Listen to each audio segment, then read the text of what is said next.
حضرت سیدنا موسیٰ کلیم اللہ علی نبینا علیہ السلام کی طرف ایک مرتبہ اللہ جل شانہ نے وحی فرمائی کہ اے موسیٰ علیہ السلام، کیا آپ یہ چاہتے ہیں کہ اللہ تبارک و تعالیٰ کے آپ اس سے بھی زیادہ قریب ہو جائیں جس قدر آپ کا آنکھوں کا نور آپ کی آنکھوں کے قریب ہے؟ اے موسیٰ علیہ السلام، کیا آپ یہ چاہتے ہیں کہ رب کا اتنا قرب آپ کو مل جائے کہ جیسے آپ کے کانوں کی سماعت آپ کے کانوں کے قریب ہے؟ اے موسیٰ علیہ السلام، کیا آپ کی یہ تمنا ہے کہ رب آپ کے اتنا قریب ہو جائے کہ جس قدر آپ کے دل میں پیدا ہونے والے خیالات آپ کے دل کے قریب ہیں؟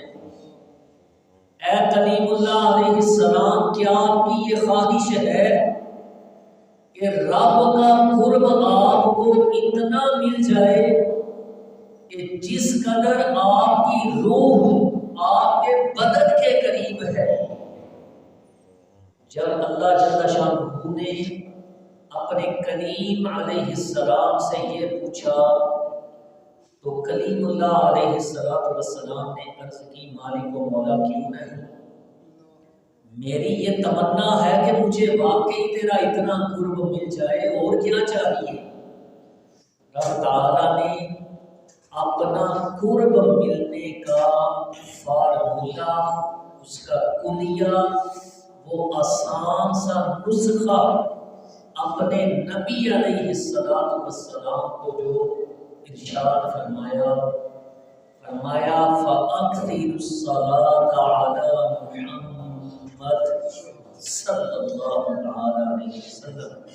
فرمایا میرے کریم، اگر آپ یہ چاہتے ہیں کہ رب آپ کے اس سے بھی زیادہ قریب ہو جائے جس قدر آپ کی آنکھوں کا نور آپ کی آنکھوں کے قریب ہے، دل میں پیدا ہونے والے خیالات آپ کے دل کے قریب ہیں، آپ کی روح آپ کے بدن کے قریب ہے، اس سے بھی زیادہ قریب رب آپ کے ہو جائے، اگر یہ تمنا ہے تو میرے محبوب پر کثرت سے درود پڑھا دیجیے۔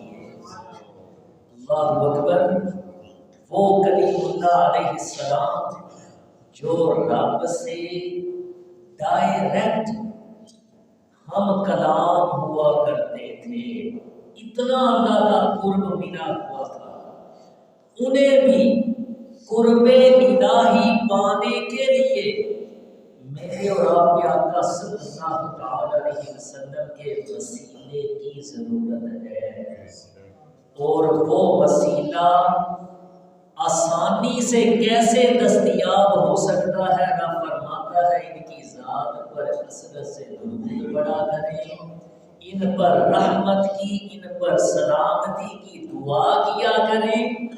آپ میرے محبوب کے لیے رحمتوں اور سلامتی کی دعا کریں گے، درود بھیجیں گے، میں رب ہوتے ہوئے آپ کو اپنا قرب عطا فرماتا جاؤں گا۔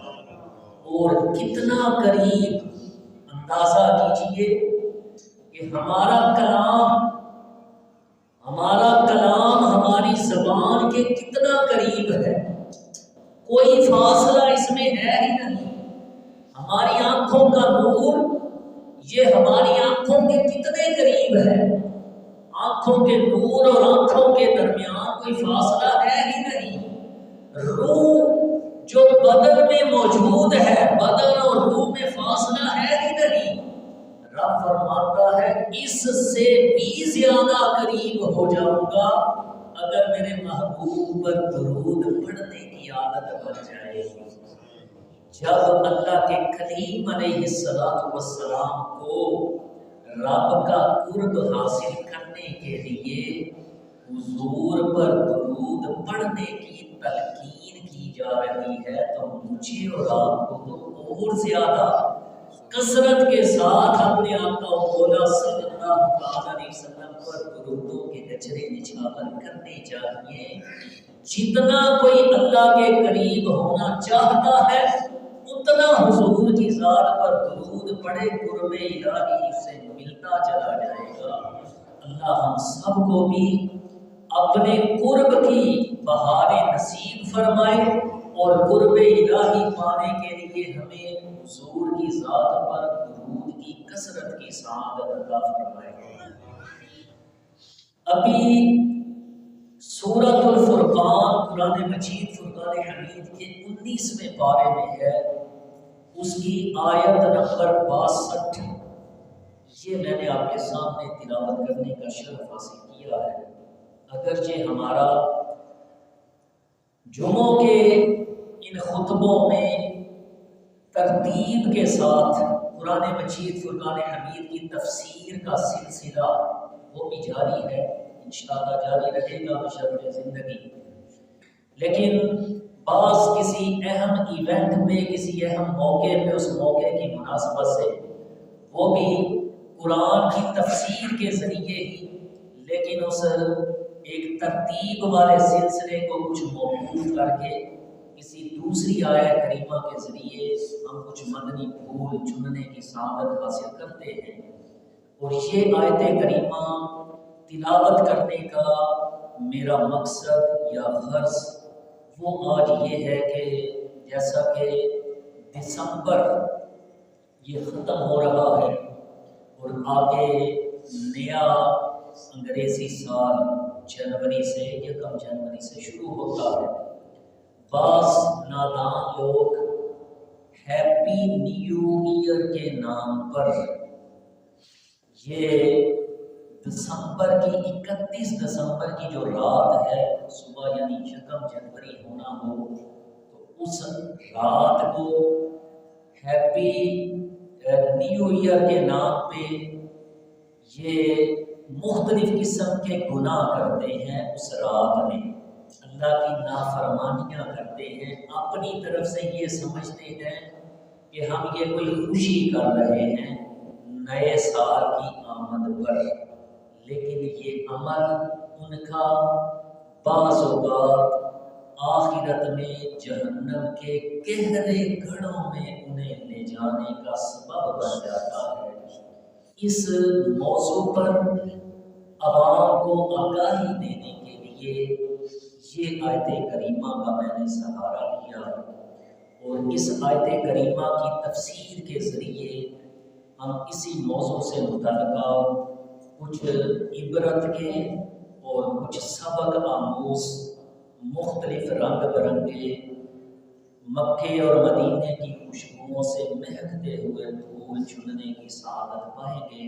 دعا ہے کہ حق تعالی مجھے بھی حق سچ بیان کرنے اور ہم سب کو سن کر اس پر عمل کی سعادت نصیب فرمائے۔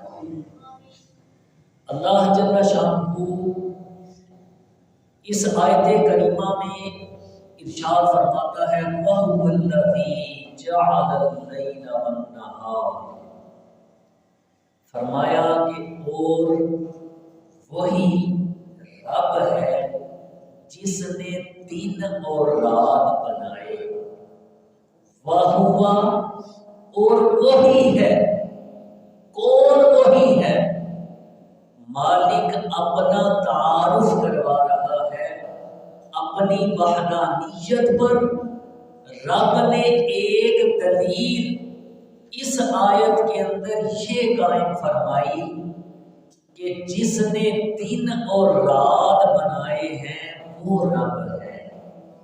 کوئی دوسرا یہ دعویٰ نہیں کر سکتا کہ اس نے دن بنائے ہیں یا اس نے راتیں بنائی ہیں۔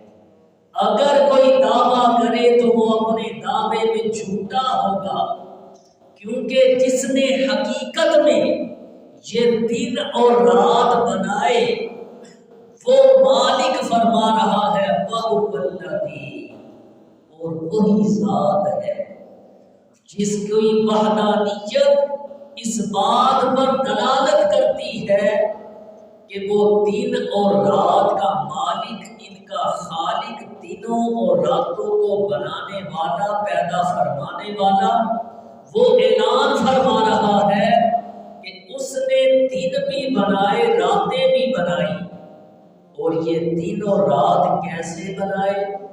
خلفتن، ایسے بنائے کہ ایک دوسرے کے پیچھے آنے والے۔ ہر دن جب ختم ہوتا ہے رات اس کے بعد آ جاتی ہے، ہر رات ختم ہوتی ہے دن شروع ہو جاتا ہے۔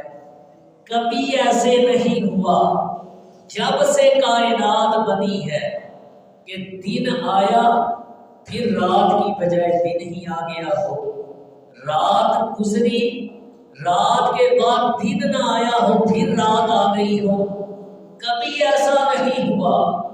ہاں، مختلف دنیا کے خطوں کے اندر جہاں وہ رب چاہتا ہے اس دن اور رات کی مدت یہ طویل اور قلیل فرما دیتا ہے۔ دنیا کے اندر کچھ علاقے ایسے بھی ہیں جہاں پہ 6 مہینے کا دن ہی رہتا ہے، اس کے بعد پھر رات رہتی ہے۔ یہ بھی اس مالک کی نشانی ہے، وہ قادر مطلق ہے، وہ ایسے خطے اور ممالک بنا کر اس نے اپنی شان ظاہر فرمائی ہے کہ پاکستان کے اندر رہنے والے یہ نہ سمجھیں کہ وہ مالک جس نے 8 گھنٹے کا دن بنایا، 10 گھنٹے کا، 12 گھنٹے کا دن یا رات بنائی ہے، وہ صرف اتنا ہی کر سکتا ہے، اس سے زیادہ پہ قادر نہیں۔ نانا، وہ چاہے تو 6 مہینے سورج کو نکالے ہی رکھے اس علاقے کے اندر، اتنا بڑا دن بنا دے، اس کی شان میں کوئی جو ہے فرق نہیں،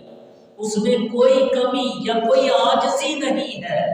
اسی لیے تو وہ رب اس قرآن کے اندر فرماتا ہے کہ جب قیامت کا دن ہوگا وہ دن کتنا بڑا ہوگا، فرمایا 50,000 سنہ، فرمایا کہ وہ قیامت کا ایک دن دنیاوی دنوں کے حساب سے 50,000 سال کا ایک دن ہوگا۔ اس کو سمجھنے کے لیے کسی کے ذہن میں شبہ نہ رہے، شک نہ رہے کہ کیسے ہو سکتا ہے ایک دن 50,000 سال ہوگا۔ اس رب نے دنیا میں ہی اس کے نمونے رکھ دیے کہ تمہارے ہاں اگر 10 گھنٹے کے بعد سورج غروب ہو جاتا ہے تو اس ملک کو دیکھ لو جہاں پہ 6 مہینے کے بعد غروب ہو رہا ہے، اگر 6 مہینے کا وہ دن بنا سکتا ہے تو 50,000 سال کا دن بنانا اس کے لیے کون سی امپاسبل یا ناممکن بات ہے؟ وہ قادر مطلق ہے۔ بہرحال رب نے فرمایا وَهُوَ الَّذِي جَعَلَ اللَّيْلَ وَالنَّهَارَ خِلْفَةً، یہ دن اور رات جو ہم نے بنائے یہ ایک دوسرے کے خلیفہ ہیں، ایک دوسرے کے نائب ہیں، ایک کے بعد دوسرا آتا ہے۔ کیوں بنائے مولا یہ دن اور رات؟ یہ ایک دوسرے کے بعد آنے والے دن اور راتیں بنانے کا مقصد کیا تھا؟ ایک مقصد اس آیت میں رب فرماتا ہے لمن اراد ان یذکر او اراد شکورا، فرمایا کہ اس لیے یہ دن اور رات ہم نے بنائے ہیں کہ اس میں نشانی رکھی ہے۔ کس کو وہ نشانی نظر آتی ہے؟ کس کے لیے وہ نشانی ہے؟ ان کی 2 خصلتیں رب نے بتائی، فرمایا تاکہ تم نصیحت حاصل کرو، او اراد شکورا، یا تم اس سے اللہ کا شکر ادا کرو۔ یہ دن اور رات بنانے کا مقصد، یہ ہفتے اور مہینے بنانے کا مقصد، یہ سال اور صدیاں قائم فرمانے کا مقصد، اللہ جل شانہ فرماتا ہے یہ ہے کہ تم اس سے نصیحت بھی حاصل کرو، ان چیزوں پہ غور و فکر کرو، ان کے بارے میں سوچو کہ یہ دن رات جس نے بنائے ہیں اس مالک کی کیسی شان ہے، اس نے کتنی قدرت کے ساتھ، کیسی کاریگری کے ساتھ یہ دن و رات تخلیق فرمائے ہیں، اور کیسا اس نے ایک جیسے کمپیوٹرائزڈ سسٹم اس میں فیڈ کر دیا ہے، انسٹال کر دیا ہے، ایسا سسٹم بنا دیا ہے کہ جس میں کمی یا غلطی کی گنجائش ہی نہیں ہے۔ نہ اس میں اس سسٹم میں کوئی وائرس آتا ہے کہ جس وائرس کی وجہ سے یہ سسٹم چند سالوں یا صدیوں اور مہینوں کے بعد اس کو دوبارہ ریفریش کرنا پڑ جائے، دوبارہ اس کو انسٹال کرنے کی ضرورت پڑے۔ نہیں، وہ مالک ایسی قدرت والا ہے کہ اس نے ایسی شان کے ساتھ یہ دن بنائے، راتیں بنائی، ہفتے بنائے، مہینے اور سال بنا دیے۔ جب سے کائنات بنی اس وقت سے لے کے آج تک اور رہتی دنیا تک اس میں نہ کوئی فرق آیا نہ آ سکتا ہے۔ یہ اس کی کاریگری ہے جس میں نقص کی کوئی گنجائش ہی نہیں ہے۔ یہ لوگ اس خالق کے بارے میں اس کی معرفت حاصل کریں، اس کی پہچان حاصل کر لیں، اس رب کے قریب ہو جائیں، یہ نصیحت حاصل کریں۔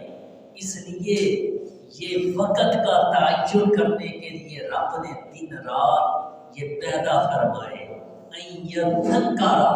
تاکہ نصیحت حاصل کریں، لوگ رب کے قریب ہو جائیں، اس کو پہچان لیں کہ وہ کیسی قدرت والی ذات ہے جو یہ دن اور رات بنانے والی ہے۔